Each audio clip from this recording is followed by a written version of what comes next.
Sit down if you want to. Right in the middle of what's going on. I'm in the middle of an interrogation. Take a seat, young Skywalker. The middle children of history, man. Middle of the day, Alfred. Please, take a seat there. Right now, I'm in the middle of nowhere. Stop the middle of the base hit! Meeting in the middle. Slide. They fought for the freedom of The middle of The middle of a war! Come on, freaking ridiculous! Why don't we have a seat and talk it over? No! Not the middle seat!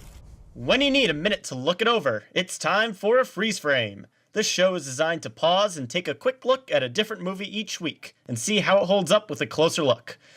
These are always spoiler-filled reviews, but if you're curious about the movie and don't want to be spoiled, look for the ratings and the time code in the description. This week we'll be freezing on Roland Emmerich's The Day After Tomorrow. The film is one of the most popular disaster films, and it features Dennis Quaid, Jake Gyllenhaal, and Ian Holm. We found something extraordinary. The government has to start making long-term preparations now. Jack, all you have is a theory. Mr. Vice President, if we don't act now, it's going to be too late.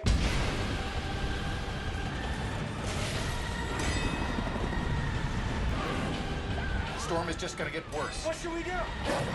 I will come for you. Do you understand me?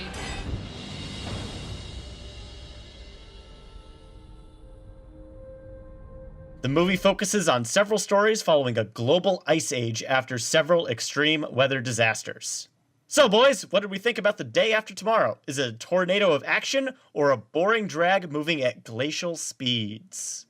Let's start with Jake.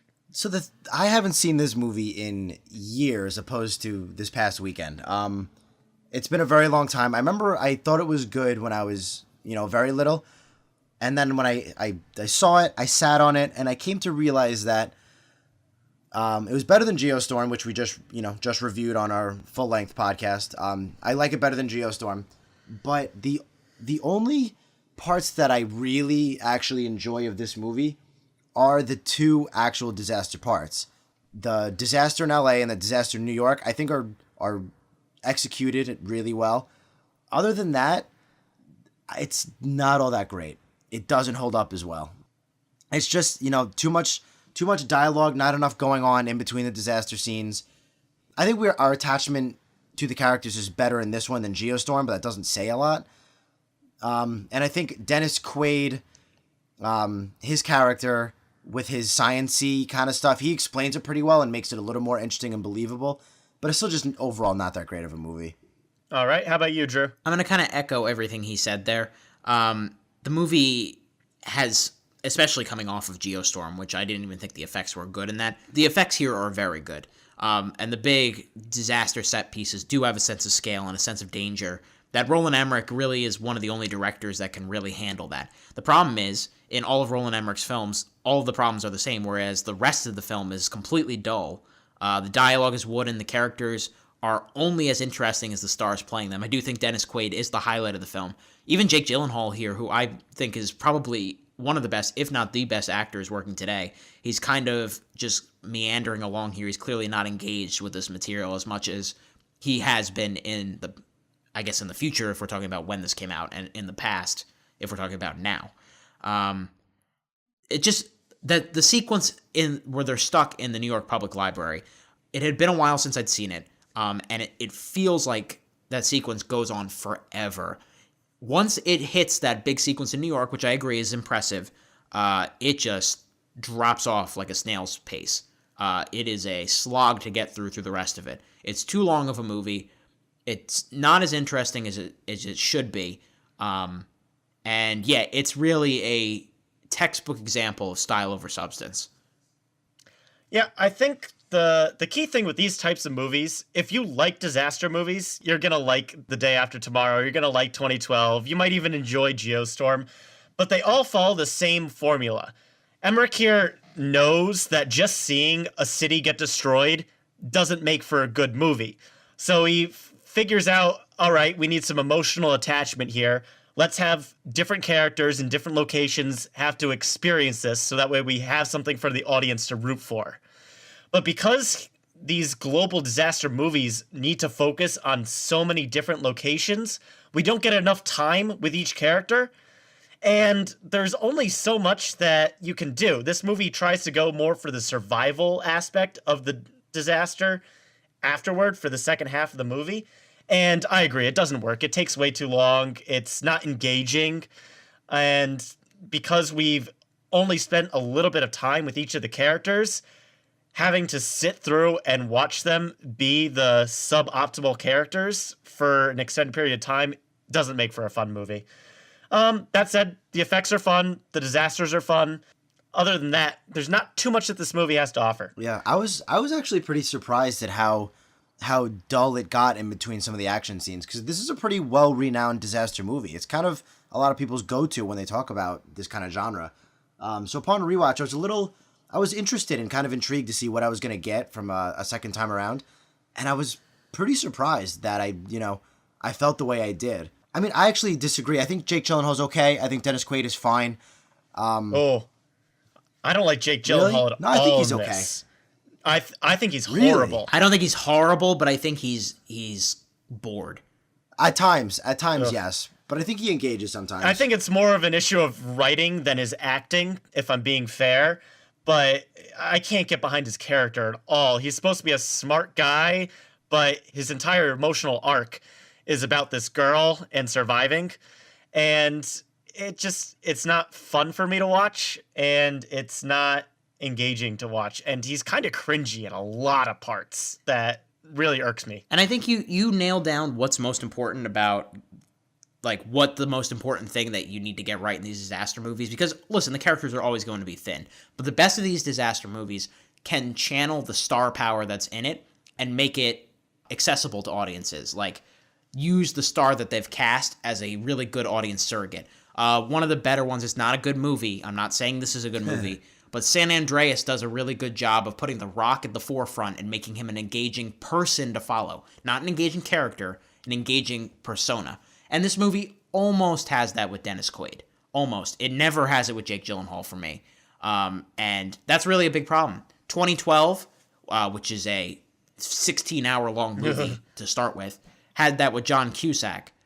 He was an everyman that I enjoyed following. Chiwetel Ejiofor is an engaging presence in that movie as well. But Day After Tomorrow really lacks that surrogate, and it suffers for it, because it just really feels like we're watching a bunch of faceless red shirts get taken out by ice storms. One thing I will say is that what Geostorm, I don't want to keep comparing it to Geostorm because it's kind of not fair. Geostorm is pretty bad, but one thing it does is it at least tries to keep engaging. It tries to introduce another action set scene with the boat, the big ship that kind of floats through. They go in there looking for supplies and medicine, and they try and make it engaging by wolves escaping from a zoo, but it just doesn't quite stick like the other two disaster scenes do. The wolves, one, they somehow don't catch Jake Gyllenhaal when he's running around, which I guess, like, I mean, they're better characters than Jake Gyllenhaal's character. but like they're wolves, and there's 4 of them. None of them catch them like at all, and I don't know. It's supposed to build up one more suspense, thrill kind of scene, but it doesn't really capture it at all. I don't know. What do you guys think? Yeah, I think my biggest checkout moment of the movie for me is the wolves, just because it's so obviously shoehorned in. Yeah. Where they come up with this sense of drama. Okay, we need to get medicine for her leg. So we can't just have them go into the boat. That's boring. We need to have some sort of drama. I know. Let's have wolves come onto the boat for some reason. And Yeah. it really irks me. The other scene that really irks me is the initial time when Jake Gyllenhaal goes to call his parents on the flooding room in the library. He doesn't tell them what's going on. Well, explain yourself better to your parents if it's your last phone call. But then the movie spends an extra 30 seconds longer than it needs to see if Jake Gyllenhaal is going to be okay escaping from the cold, flooded room. Like, we're waiting for him to emerge from the water. And we know he's like, going to. We know he's going to survive. We've seen the trailers. This movie has another hour and a half to it. I didn't even think about that, Nate. That's a great point. That was stupid. Like, it's a manufactured drama that stems from not the disasters, but just we need to shoehorn in something here that really irks me about this movie, and it prevents it from being a good movie, in my opinion. Yeah, because the movie blows its wad like 30 minutes in. Okay, I'll give it a little more credit. It blows its wad about an hour in, and then they run out of ways to make compelling drama, so they just start making shit up. Like, okay, I don't want to compare it too much to Geostorm, because Geostorm's like fucking White Castle, and this is, I guess, McDonald's. It's just fresh on our minds. High-end garbage. I'd give it Wendy's. But yeah, it has kind of the opposite problem, where Geostorm actually puts some stuff at the end. Day After Tomorrow puts all the good stuff in the first hour, and then just leaves you there sitting, waiting for it to end. Although, you know what other scene I want to talk about that was for me was like, all right, this movie's not starting off well. The very beginning, when he's like, they're drilling through the ice cap or whatever, and the guy drills, and like the entire thing separates, and Dennis Quaid risks his life for these pipes that, one, was not established what they do, and two, are never talked about again. So it's just unnecessary drama for this movie to throw in at the beginning. If you're going to talk about unnecessary drama that Dennis Quaid does, if you really think about it, his whole third act story of going to rescue his son is a pointless story. Because there are thousands of other people in New York that get picked up by helicopter later. There's no reason that he needed to risk his life to go through this giant snowstorm to get to his son. Well, wasn't that why he was the reason that they found out there were survivors in New York, because he walked there?